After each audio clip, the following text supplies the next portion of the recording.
سلسله مادها 728 تا 550 پیش از میلاد یکی از نخستین حکومت‌های ایرانی و یکی از پایه‌گذاران تمدن در فلات ایران به شمار می‌آید. مادها قومی آریایی بودند که در حدود قرن نهم پیش از میلاد به غرب ایران آمدند و پس از مدتی با متحد ساختن قبایل گوناگون قدرت گرفتند. نخستین پادشاه ماد دیاکو بود که بر اساس منابع تاریخی به عنوان نخستین پادشاه مورد پذیرش قبایل ماد شناخته می شود. او با سازماندهی نظام حکومتی و ایجاد نظام قضایی بنیانگذار حکومتی مستقل در منطقه شد و حکمتان اکباتان را به عنوان پایتخت خود برگزید. پس از دیاکو فروردتیش جانشین او شد و با گسترش قلمرو ماد اقتدار این حکومت را افزایش داد.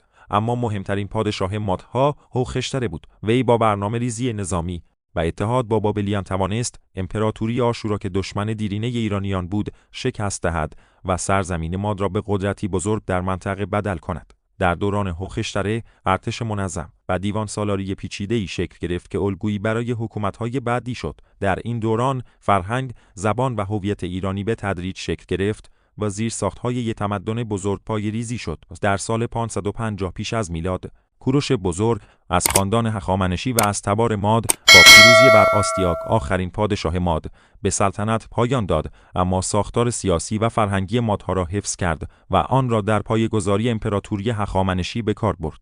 مادها آغازگر شکوه ایران زمین بودند و سهم بزرگی در شکل‌گیری هویت تاریخی، فرهنگی و سیاسی ایرانیان ایفا کردند.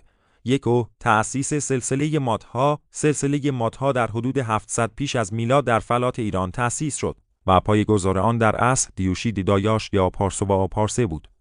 پادشاهی و حکومت مادها، پادشاهان ماد به ویژه در دوره پادشاهی هوخشتره و آستیاک توانستند یک وحدت سیاسی در منطقه‌ای وسیع از فلات ایران به وجود بیاورند. این ویژگی یکی از اساسی ترین ویژگی‌های این سلسله به شمار می‌رود.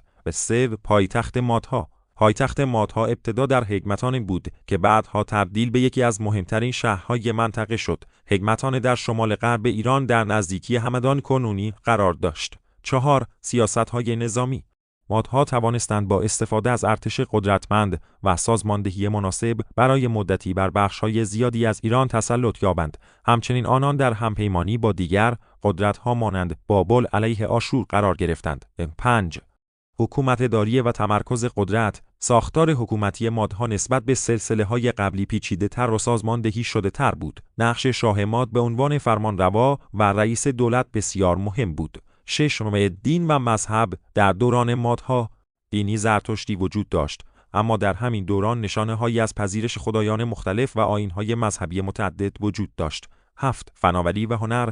مادها در زمینه‌های مختلف مانند معماری و هنر، از جمله در ساخت قصرها و کاخها، آثار قابل توجهی بر جای گذاشتند.